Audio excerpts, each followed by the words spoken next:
Welcome to our channel Roshan sir study point. मैं ईशा आज आपके साथ चर्चा करने वाली हूँ हमारे 12th क्लास हिंदी पाठ्य पुस्तक में अंकित रचना जो अज्ञे द्वारा रचित रचना है जिसका नाम है मैंने देखा एक बूंद। तो इनके द्वारा 2 रचनाएं लिखी गई है जो आपके पाठ्य पुस्तक में अंकित है और ये सिलेबस में अभी वाले सेशन के लिए ऐड किया गया, पहले नहीं था। तो इनकी जो 2 रचनाएं उनमें से एक पर हमने लास्ट वीडियो में डिस्कस किया था जिसका नाम था यह दीप अकेला, और आज हम बात करने वाले हैं मैंने देखा एक बूंद पर। तो ये जो रचना है ये देखने में तो बहुत शॉर्ट लगती है क्योंकि ये एक पैराग्राफ में ही है, बट इसका जो मीनिंग है ना वो पहले वाले से भी बहुत ज़्यादा डीप है, तो इसको और अच्छे से समझने की ज़रूरत है आप सबको। तो कवि के बारे में हमने जैसे पढ़ाई था लास्ट क्लास में भी कि जो कवि हैं सच्चिदानंद हरिनंद वत्स्यायन, ये इनका पूरा नाम है, लेकिन इनकी रचनाओं के कारण इन्हें अज्ञेय भी कहा जाता है। तो अगर आप ये भी लिख देते हो कवि का नाम तो काफ़ी है। तो इस बार जो मैंने जीवन परिचय यहाँ पर लिखा हुआ, जीवन परिचय आप देख सकते हो ये ज़्यादा है, पिछली बार जो था वो थोड़ा कम था। तो अगर आप इनका जीवन परिचय लिखना चाहते हो एग्ज़ाम में तो एक बार आप इसको देख लीजिएगा, और इसका स्क्रीनशॉट लेना हो तो ये भी ले सकते हो आप। मैं इस पर आज बात नहीं करूँगी क्योंकि हमने लास्ट वीडियो में बात कर ली थी इनकी रचनाओं के बारे में, इनकी विशेषताओं के बारे में। आज हम सीधा कविता पर चर्चा करने वाले हैं। तो पहले हम सारांश को देख लेते हैं कविता की। कविता के सारांश में क्या देखा है देखते हैं हम कि मैंने देखा एक बूंद कविता जो है वो अज्ञेय द्वारा रचित एक मुक्तक काव्य है। मुक्तक काव्य का क्या मतलब होता है, आपको पता होगा जो कविताएं वो छंदों में लिखी जाती है, यानी राइमिंग्स में फ्रेजेस बना के लिखी जाती है, जिसमें लास्ट वर्ड जो होता है वो दूसरे पैराग्राफ के लास्ट वर्ड से रिपीट होता है। बट यहाँ पे जो रचना है ना वो आपको दिखेगी कि यहाँ पे कोई राइम्स नहीं है, सीधा जो बात कहना चाहते हैं कवि वो बात कहते हैं और चले जाते हैं। तो वैसे ये एक पैराग्राफ है तो यहाँ पे तो वैसे भी राइमिंग दिख ही नहीं सकती है। तो मुक्तक काव्य यानी कि उनको कोई बाउंडेशन नहीं है, वो उन्होंने जो मन किया वो लिख दिया, ठीक है।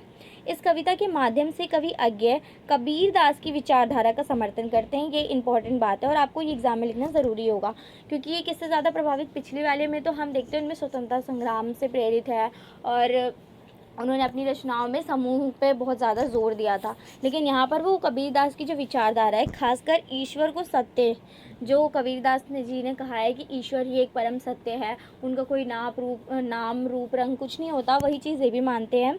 ईश्वर को सत्य कहा है इन्होंने। कवि के अनुसार जो शरीर है वो नाशवार है, यानी कि जो शरीर है वो हमेशा के लिए नहीं रहता, एक टाइम के बाद उसका भी अंत हो जाता है। इस दुनिया की हर चीज़ का अंत निश्चित ही है। जो समुद्र के उस बूंद के समान है जो सूरज के तपिश के कारण आसमान में बादल बनकर कहीं दूर चला जाता है, ठीक है। तो शरीर भी क्या है, शरीर आपको पता हो तो 5 तत्वों से मिलके बना होता है, और जब हमारी मृत्यु होती है तो वो शरीर की जो 5 महाभूत है यानी जिससे शरीर मिलकर बना है उस 5 तत्व अपनी अपनी जगह पे चले जाते हैं। उनमें से एक हमें पता है वायु है, एक आकाश है, भूमि है, जल है, तो जितने भी तत्व हैं उस अनुसार अलग अलग जगह चले जाते हैं। तो उन्हीं में से एक आत्मा भी होती है जिसके बारे में यहाँ पर बहुत अच्छी सी बात कही गई है, जो समुद्र के उस बूंद के समान है सूरज के तपिश के कारण आसमान में। तो जब शरीर से आत्मा निकल जाती है तो क्या हो जाती है, वो एक सोल होती है, तो उसका एक अस्तित्व नहीं रह जाता। शरीर में ही किसी भी आत्मा का अस्तित्व होता है क्योंकि उसका एक नाम है, उसकी पहचान है, उसका रूप रंग है, लेकिन जो आत्मा है उसकी पहचान नहीं होती है और फिर भी वो पूर्णतः अपने आप में स्वच्छंद होता है और वो कोई भी कार्य कर सकता है, ठीक है। तो यहाँ पे वही बात की गई है, जो एक बूंद होता है, जब वो बूंद होता है सागर में होता है तो उसका अस्तित्व रहता है, लेकिन जब वो बूंद सागर से निकल जाता है, अलग हो जाता है, तो उसका कोई अस्तित्व नहीं रह जाता, कोई इसे जानता नहीं है, उस बूंद की कोई वैल्यू नहीं रह जाती है। लेकिन वो अपने आप में भी बूंद क्या करता है, अपनी दुनिया की मतलब अपने आसपास की जितनी भी चीज़ें उसको बहुत अच्छे से इंजॉय करता है और तब जाके समाप्त होता है। जैसे कि उसमें सूरज का रंग चढ़ जाता है, वो लालिमा आ जाती है और आसमान में फिर क्या होता है, बादल बनकर कहीं दूर चला जाता है, इवेपोरेट हो जाता है, ठीक है। उसी तरह हमारी आत्मा भी होती है। तो यहाँ पर पहली कविता में भी कंपेयर किया था व्यक्ति को, इस वाली कविता में क्या कंपेयर किया है, व्यक्ति की आत्मा को कंपेयर किया किससे, एक बूंद के साथ। अब हम कविता को देख लेते एक बार। तो कविता क्या है, मैंने देखा एक बूंद सहसा उछली सागर के झाग से, रंग गई क्षण भर ढलते सूरज की आग से, मुझको दिख गया सूने विराट के सम्मुख, हर आलोक छुपा अपनापन है उन्मुच, नश्वरता के दाग से, ठीक है। तो ये हो गई कविता। यहाँ पे कठिन शब्द दिए गए हैं, आप इनको भी देख सकते हो। सहसा मतलब हमें पता है अचानक से जो चीज़ हो जाती है, क्षण भर के लिए यानी थोड़े समय के लिए जो है। दिख यानी देखना, क्योंकि कवि जो होते हैं वो कोई इजी वर्ड जो रेगुलर के टर्म्स होते हैं वो यूज़ नहीं करते हैं, वो कुछ अलग ही वोकैबलरी उनकी होती है। सम्मुख यानी पास, उन्मोचन मुक्ति पाना, ठीक है, ये शब्द और ये नाशवरता विनाश होने की स्थिति, ये पूछ भी सकते हैं वन वर्ड में अगर पैसेज के क्वेश्चन आते हैं कि नाशवरता का क्या मतलब है, उन्मोचन का क्या मतलब है, ठीक है, क्योंकि ये है इम्पोर्टेंट। अब हम कविता की व्याख्या करते हैं। तो पहला क्या है, मैंने देखा एक बूंद साफा, मतलब कवि ने अचानक से एक बूंद देखा और वो बूंद क्या हो गई, सागर से एकदम उछल गई, यानी सागर से अलग हो गई। क्यों अलग हुई होगी, ज़रूर वहाँ लहरें आ गई होंगी या फिर किनारे से टकरा गई होगी, या फिर अर्थक्वेक वगैरह भी आता है तो वो ऊपर उछलती हैं तो एक बूंद छिटक के अलग हो जाती है। तो इसी तरह से क्या हुआ, बूंद को अलग होते देखा, वो रंग गई क्षण भर के लिए, मतलब कुछ टाइम के लिए वो रंग गई दूसरे रंग में। पहले वो सागर के रंग में रंगी थी, लेकिन अब वो जब बूंद अलग हो गई तो किस रंग में रंग गई, सूरज के रंग में रंग चुकी थी वो, ठीक है। और वो भी कौन सा सूरज है, ढलता। तो जो ढलता सूरज होता है उसका रंग आपको पता होगा, वो हल्का सा ऑरेंज रेड सा होता है, क्योंकि वो ढल रहा होता है तो उसका कलर ऐसा ही होता है। तो वो अगर बूंद पे पड़ेगा तो बूंद भी उसी कलर की दिखने लगेगी। मुझको दिख गया सूने विराट के सम्मुख, लेकिन कवि को वो किस तरह से दिख रहा है, एक विराट के सम्मुख दिख रहा है, ठीक है। और वो विराट मतलब बहुत बड़ा, ठीक है, उस तरह से वो नज़र आ रहा है। वो है एक छोटी सी बूंद, लेकिन कवि को बहुत बड़ी लगती है, बहुत विशाल लगती है, ठीक है। और हर आलोक छुआ अपनापन है उन्मोचन, यानी उसके अंदर ही बहुत कुछ छुपा हुआ है और वो बिल्कुल अपना सा लग रहा है कवि को। नाशवरता के दाग से, यानी कि अब भले ही वो अंतहीन हो गया है, उसका कोई अस्तित्व नहीं रह गया, लेकिन फिर भी उसने इस अंत के क्षणों में भी बहुत ही ज़्यादा अपनी लाइफ को एंजॉय कर लिया था उस बूंद ने, ठीक है, अपने जीवन को। अब यहाँ पर एक बार भावार्थ को हम देख लेते हैं। प्रस्तुत काव्य पंक्ति कवि अज्ञेय द्वारा रचित है, ये तो आपको लिखना ही पड़ता है, कौन सी कविता है ये भी लिखना पड़ता है। फिर इस कविता में कवि क्या कह रहे हैं, मैंने देखा कि समुद्र के झाग से एक बूंद उछलकर अलग अलग हो जाती है। तो आपको पता है पहला शब्दार्थ लिखना पड़ता है, फिर भावार्थ, तो मैंने ये बता दिया, अलग हो जाती है। प्रस्तुत कविता के माध्यम से कवि अज्ञेय ने जीवन में क्षण के महत्व को बताया। क्षण क्या होता है, एक एक मोमेंट, हम बोलते हैं ना कई बार शब्द यूज़ करते हैं कि मेरा मोमेंट बहुत अच्छा था उस टाइम का, तो वो एक एक जो क्षण होते हैं, एक एक मोमेंट जो होता है बहुत ही ज़्यादा उसके महत्व को बताया है। जैसे झाग से क्या, झाग की वजह से क्या हो रहा है, समुद्र से बूंद निकल रही है, तो वो उसके लिए एक पल था वहाँ से वहाँ ट्रांसफ़र होना, लेकिन उसमें भी उसने क्या क्या किया, उसका क्या क्या वो एक्सपीरियंस रहा, वो चीज़ यहाँ बताई है। दूसरे शब्दों में यदि कहा जाए तो कवि ने भारतीय जीवन दर्शन और आत्मा एवं परमात्मा के संबंध में बताया। तो यहाँ पर ये चीज़ इम्पॉर्टेंट हो जाती है कि कवि यहाँ पर इनडायरेक्ट वे में, क्योंकि कवि डायरेक्टली कोई चीज़ नहीं कहते, तो इनडायरेक्टली वो क्या कहना चाह रहे हैं, जो भारत की जीवन दर्शन है, भारत का जीवन दर्शन यही बताता है कि जो आत्मा और परमात्मा है वो एक दूसरे से जुड़े हैं और एक समय उन दोनों का मिलन होता है, और उस मिलन में कौन कौन सा प्रोसेस, कौन कौन से स्टेप्स होते हैं, इस पर बहुत जोर दिया गया है। भारतीय दर्शन, दर्शन मतलब ज्ञान, ठीक है। तो आत्मा और परमात्मा के जो संबंध के बारे में बताया ना, किस तरह से संबंध होता है उन दोनों के बीच, उसको उजागर किया गया है। दूसरी बात यहाँ पे क्या पता चलती है, कवि कहते हैं कि समुद्र की बूंदों का अस्तित्व समुद्र के भीतर नहीं है, यानी कि भले ही समूह में हम रहते हैं, ठीक है, लेकिन हमारी एक पहचान उसमें नहीं बन पाती है। क्यों नहीं बन पाती है, क्योंकि वहाँ पे हम सब एक माने जाते हैं। जब भी आप ग्रुप डांस करते हो, ग्रुप कोई भी चीज़ करते हो, परफॉर्मेंस, तो इसमें क्या होता है, आप ग्रुप के नाम से जान जाते हो, आपका एक पर्सनली नाम नहीं लिया जाता। क्यों, क्योंकि आप उस समूह के साथ हो।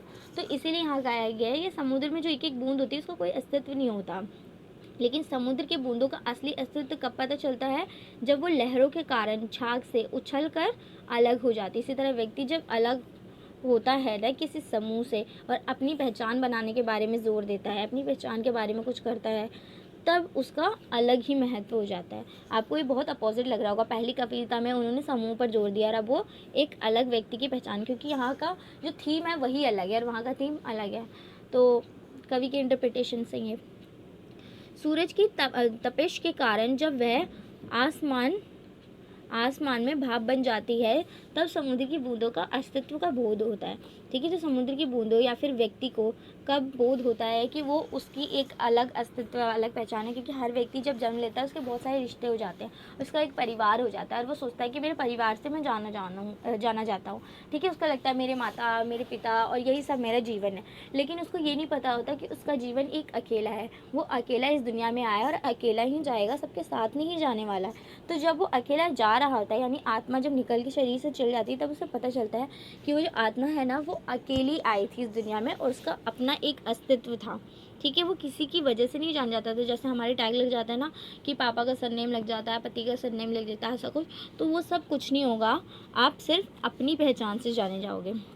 तो अस्तित्व का बोध इसी तरह किसको हो रहा है? लहरों से अलग होने के बाद बूंद को होता है, ठीक है। जब सूरज की तपिश उस पर पड़ती है, ठीक है। तो उसी तरह जब शरीर जलाया जाता है आग से, पता होगा, क्रियाक्रम जब होता है तो उसके बाद फिर आत्मा निकलती है, तो उसी तरह से बूंद, तो इस तरह कंपेयर किया गया है। बूंद के अलग होने से सागर को कोई क्षति नहीं पहुंचती, बल्कि बूंद का अस्तित्व समाप्त हो जाता है, ठीक है। बूंद का अस्तित्व समाप्त हो गया क्योंकि शरीर था, यानी कि उसका जो स्थान था वो सब चला गया, अब उसको कोई नहीं देख सकता। जब समुद्र की बूंदें सागर के झाग से छलांग मारती है, उस वक्त समुद्र के बूंदों के ऊपर सूर्य की रोशनी पड़ती है, जिसके कारण समुद्र की बूंदें सोने की तरह चमकने लगती है, फिर विलुप्त होकर अपनी महत्व। अभी ये जो लाइन बोली है ना कि ये समुद्र जो बूंद है वो सोने की तरह चमकने लगती है, वेयर इट इज़, ये रहा, हाँ। तो समुद्र की तरह सोने की तरह चमकने लगती है, इसका मतलब क्या है कि वो बहुत कीमती हो जाती है। क्योंकि सोना हम किससे कंपेयर करते हैं इंडिया में या हर जगह ही? कीमती चीज़ों से, तो वो कीमती हो जाती है। इसी तरह जो व्यक्ति भी होता है वो भी बहुत कीमती होता है और उसकी कीमत और ज़्यादा बढ़ जाती है जब वो अलग हो जाता है। बताइए, जब कोई किसी की डेथ हो जाती है, अलग हो जाता है, तब हमें उसका महत्व पता चल जाता है कि उसका अस्तित्व क्या था या वो उसकी पहचान क्या थी। उसी तरह से जब बूंद अलग हो जाती है ना समुद्र को, तब समुद्र को तो कोई फील नहीं होता, लेकिन बूंद जब अलग होती है उस पर एक अलग रोशनी पड़ती है, ठीक है, और वो एकदम चमकने लगती है। जैसे चमक रही है यहाँ पर बूंदें सूर्य की रोशनी के कारण, तो वो ये तो भौतिक चीज़ है और ये नेचुरली होता ही है, प्राकृतिक है कि जब भी बूंद है, पानी है, वैसे भी एकदम उसका कोई कलर नहीं होता और उसमें अगर कोई रोशनी पड़ेगी तो वो ऐसे कलर दिखेगा थोड़ा सा। लेकिन अगर हम इसकी डीप मीनिंग में देखें, अंडरस्टैंडिंग में, तो यहाँ कवि क्या कहना चाह रहे हैं कि जो मनुष्य है वो भी क्या है, उसकी कीमत हो जाती है, चमकने लगता है जब वो अलग हो जाता है, ठीक है। प्रतीकों के माध्यम से कवि आगे यह बताना चाहते हैं कि समुद्र की बूंदों की तरह ही मनुष्य के जीवन का हर पल बहुत कीमती है, ठीक है। तो यहाँ पे क्या बोला है, जैसे समुद्र की बूंदें ने एक पल को किस तरह महसूस किया, इसी तरह मनुष्य का भी हर जीवन का एक पल कीमती है, तो ये भी कविता में दिखाया गया। तो ये 2-3 चीज़ें जो मैं पॉइंट बता रही हूँ ना कि ये कवि ने बताया, ये बताया, उसको एक पॉइंट बनाकर पॉइंटर्स बना के लिख लेना। देखो, जो कविता इजी होती है उसे तो आप कहानी बना के समझ लेते हो, लेकिन जो इस तरह की टिपिकल कविताएं होती हैं जिसको समझना मुश्किल होता है, उसके ना आप पॉइंटर्स बना लिया करो, ताकि आप एग्ज़ाम के टाइम जब रिवीजन करो तो आपको डिफ़िकल्टीज़ ना हो। 4 बार वीडियो देखने से भी कोई चीज़ समझ नहीं आती कई बार, लेकिन जब हम उसे खुद से अपने हाथ से लिखते हैं ना पॉइंट बना के, तो चीज़ें जल्दी समझ आती है और हम अच्छे से लिख भी पाते हैं उसे फिर, ठीक है। कवि अज्ञेय के अनुसार जो मनुष्य है वो अपने जीवन के अनमोल क्षणों को व्यर्थ ही नष्ट नहीं करना चाहिए। मनुष्य को अपने जीवन के क्षण को उपयोग में लगाना चाहिए, ताकि जीवन में कभी भी उसे इस बात का अफसोस ना हो कि उसने अपना कीमती समय नष्ट किया है। तो व्यक्ति को इसकी महत्वता को समझना चाहिए, किसकी? क्षण भर की महत्वता को। हर एक मोमेंट बहुत ही ज़्यादा इम्पोर्टेंट होता है और फिर कार्य करना चाहिए, ठीक है। तो यहाँ पे इस तरह से कवि ने चीज़ों को बताया है। तो आई जस्ट होप कि आपने समझ लिया होगा। एक पैराग्राफ और है, जिस तरीके से बूंदें समुद्र से अलग होकर अपने अस्तित्व को मिटा देती हैं, ठीक है, वैसे ही यदि मनुष्य जीवन से कीमती वक्त निकल जाता है तो इससे वक्त का कुछ नहीं बिगड़ता, मगर मनुष्य का बहुत कुछ नष्ट हो जाता है। तो यहाँ पे समय के महत्व को भी बताया गया, ठीक है, ये चीज़ें भी दिखाई गई है समय के महत्व को, क्योंकि बूंदों के लिए भी होता है, जब बूंदें अलग हो जाती हैं तो उसका जो क्षण है, एक कीमती वक्त था वो निकल गया, अब वो ख़त्म हो गया। उसी तरह जब मनुष्य का कीमती समय है वो भी वेस्ट कर देगा तो फिर बाद में फिर वो पछताएगा। इसीलिए समय के अनुसार व्यक्ति को चलना चाहिए और समय को महत्व देना चाहिए। तो यहाँ पे समय के महत्व को दिखाया गया है। 2-3 चीज़ें इसमें बताई गई थी और ये आपको पता चल गया कि समय का महत्व को बताया गया है। ये भी बताया, एक ही जो क्षण होता है, क्षण का मतलब भी समय ही हो गया, क्योंकि समय का ही एक पार्ट है क्षण, तो वो सब चीज़ें हैं। तो आई जस्ट होप कि आपको ये सारी चीज़ें जो इसमें बताई थी, ज़्यादा चीज़ें नहीं हैं, बस कंपेयर किया है किससे और क्या कहानी बूंदों कैसे अलग हो रही हैं, उसने क्या चीज़ खो दिया है, इस तरह से आत्मा और परमात्मा का संबंध, ये 2-3 चीज़ें अगर आप लिख दोगे तो आपका ये कविता भी कंप्लीट हो जाएगा। तो ये कविता इतनी थी। आई जस्ट होप आपको ये समझ आ गई हो। नेक्स्ट वीडियो हम इसके इंपॉर्टेंट क्वेश्चन आंसर पे डिस्कशन कर लेंगे। आज के लिए थैंक यू।